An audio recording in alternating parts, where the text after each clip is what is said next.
di Papua. Paling kalau saya mengatakan bahwa nanti kalau Papua merdeka, saya mau jadi Menteri Agama di Papua. Entah itu bercanda atau serius sekalipun. Bagi saya tidak ada kepentingan apa-apa.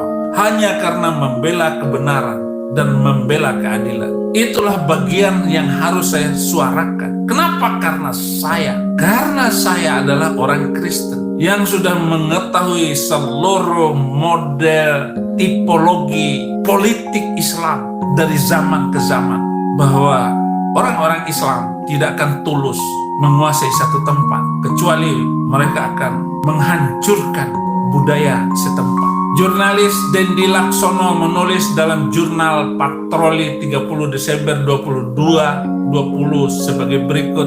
Presiden Soekarno menggalang dukungan asing lewat Konferensi Asia Afrika 1955 agar ikut menekan Belanda keluar dari Papua. Ia juga meminta bantuan senjata dari Uni Soviet. Bahkan kemerdekaan Indonesia pun banyak campur tangan asing. Mesir menjadi negara pertama yang mengakui kemerdekaan Republik Indonesia, menjadikan Indonesia memenuhi syarat pengakuan internasional sebagai negara.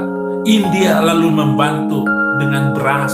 Memang sejarah seperti ini tidak dipahami oleh anak-anak yang baru lahir kemarin, yang baru SMA sekarang ini, tidak mengerti bagaimana penderitaan bangsa Papua. Hanya orang Papua asli yang merasakan.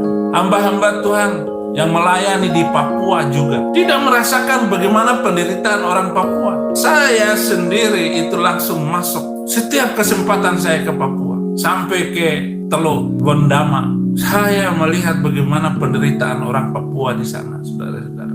Seperti negara Mesir pertama mengakui kemerdekaan Indonesia, maka tidak salah juga pemerintah Vanuatu mengakui dan mendukung keberadaan dan pergerakan ULMWP dan pemerintahan sementara. As the founding father of Vanuatu, Walter Linney said, "We will not be free until all Melanesians are free." Orang Melanesia adalah suku sebaran di Papua dan pulau-pulau kecil, bahkan negara kecil sekalipun.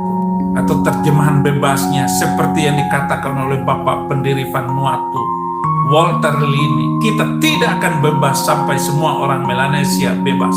Tanggal 25 Juli 1922, Liberation Movement for West Papua dan Kanak dan Sosialis Nasional Liberation Front FLNKS telah menandatangani Memorandum of Understanding, sepakat untuk saling mendukung perjuangan kemerdekaan satu sama lain. Karena ada teman saya yang menyatakan bahwa tidak mendukung saya karena satu masalah Papua.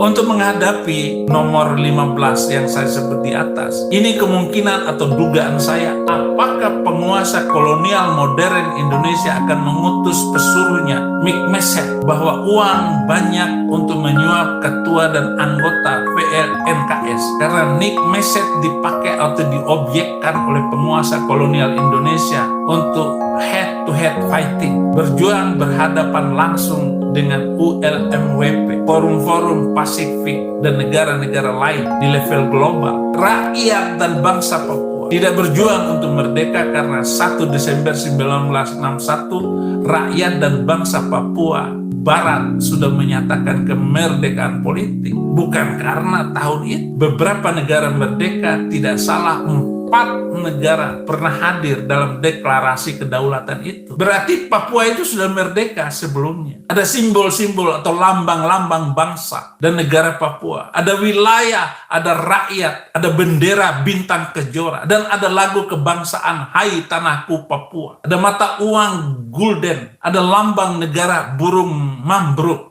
Ada parlemen, dan susunan-susunan ini dikejar terus oleh TNI dan Polri untuk dibantai. Tiada hari tanpa darah Papua menetes di tangan polisi dan tentara. Inilah kemerdekaan yang dianeksasi dengan agresi dan invasi militer melalui maklumat yang diakui oleh Insinyur Soekarno di alun-alun Jogja 19 Desember 1961 sebagai berikut bubarkan negara Papua buatan Belanda itu. Dalam maklumat Trikora itu, Insinyur Soekarno tidak pernah sebut kata boneka. Sejarah mencatat bahwa Desember 1961 benar-benar ada, karena ada para pelaku sejarah pendiri negara Papua seperti Insinyur Soekarno dan kawan-kawan juga pendiri negara Indonesia. Ini tertulis semua dan sejarah Papua itu ada semuanya. Disimpan oleh tokoh-tokoh Papua sampai hari ini. Dan orang Papua selalu bilang one day, suatu hari nanti. Dan ini ditanamkan ke dalam hati anak-anak Papua. Bukan di sekolah, tapi di rumah tangga masing-masing. Dan orang-orang Papua yang memiliki darah, karena melihat tetangganya ditembak, keluarganya dibunuh oleh TNI dan Polri sampai hari ini. Saya harus berbicara begini bukan karena saya iri, benci, sakit hati. Inilah fakta-fakta yang harus saya sebut di dalam pidato saya sebagai Nabi YouTube, sebagai hamba Tuhan, sebagai orang Kristen yang cinta damai. Terima kasih. Saya tetap berdoa Papua dalam lindungan Tuhan. Terima kasih semuanya. Tuhan Yesus memberkati.